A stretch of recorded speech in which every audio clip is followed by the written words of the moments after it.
I heard that the Jurassic Park is very close to that movie that Amazon Prime put out about sending people forward in time to fight a war against some animal things. Oh. Well, everything rips off everything else nowadays, it seems. Listen, I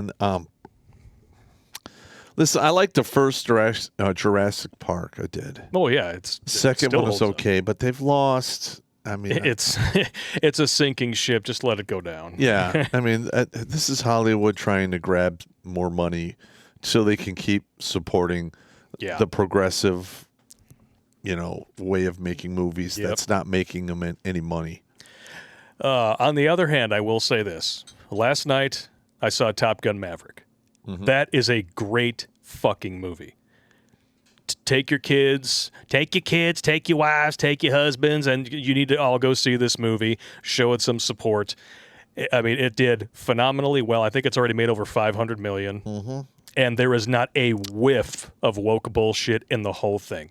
It's just simple, straightforward, muscular storytelling. Right. It's one of the best action movies I've seen in years. So hang on. So they're using the old equation to make a movie. Yeah. And how much money did they make? $145 million in its first weekend. Okay. Now, this ticks the box of money talks and bullshit walks. Amen. And all of this like MCU and all this fucking horse shit, and they're fucking, fucking with Lord of the Rings and what is it? Lord of the Rings. They're changing Thor around. Yeah. I mean, they're fucking with all of the heroes. Well, what kind of CGI shit are you pulling to make Natalie Portman look jacked?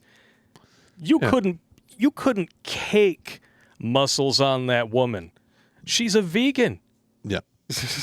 You are correct. It's not going to happen. There's a reason why they look so emaciated and holocausty by the time they're 40. It's because their bodies have been completely ravaged by their dietary choices. And, well, on a side note, that's the point I'm trying to get here, Yeah, I totally get it, though. It was so nice to just see a good, straightforward movie. I haven't really gone and seen a movie without a whiff of political correctness bullshit since I saw Ford v. Ferrari like 3 years ago. Yeah, I'm so sick and tired of having 2 or 3 gay people in the movie, and then you have to have the trans people. Then you have the racial diversity hires. They change the plot so it all fits in there, and by changing the plot, they ruin the story. Yep. And no one wants to fucking see it. And all the left is doing with these new iterations or reboots or whatever, they're just hijacking an existing IP because they want to try to insert their woke bullshit into something that already exists and has a fan base. So when that fan base turns on them, they can write clickbait articles about the toxic fandom. Go ahead. That's fine. They can write all the toxic shit they want, but they're not getting the money. Yeah. Like, what is the Rings of Power is no one's going to watch that. It is getting ripped apart. It hasn't even been released yet. It's getting ratioed to no end. The previews are getting ripped apart. And then Ghostbusters 2016. Oh, God. Like shit like that. Just fuck? Bury it all under the hill. Well, the thing is, it's the person that green-lighted the money to have that made needs to be ran out of Hollywood on a rail. Damn right. All right? Because that was horrific. Yeah. I haven't seen the newest one with the kids.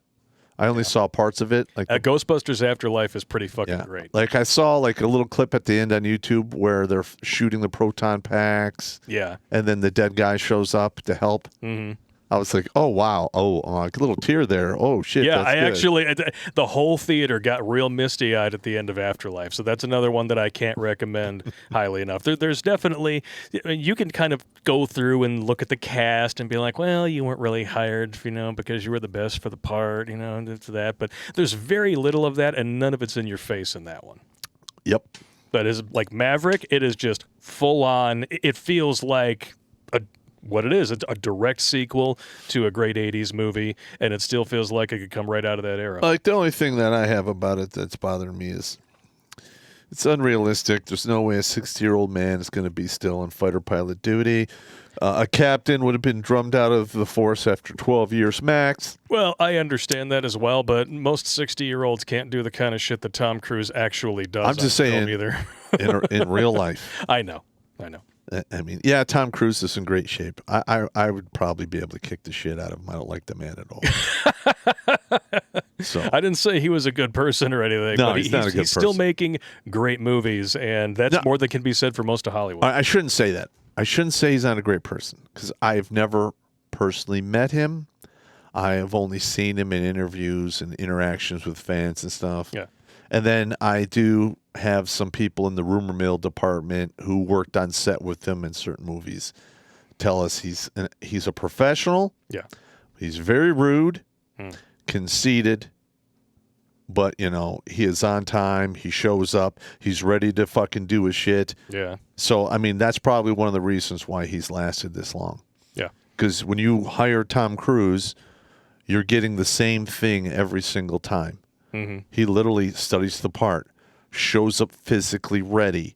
Yep. And up until late, he would do a lot of his own stunts. He's still doing all of his own stunts. Some of them he won't anymore. He's getting old.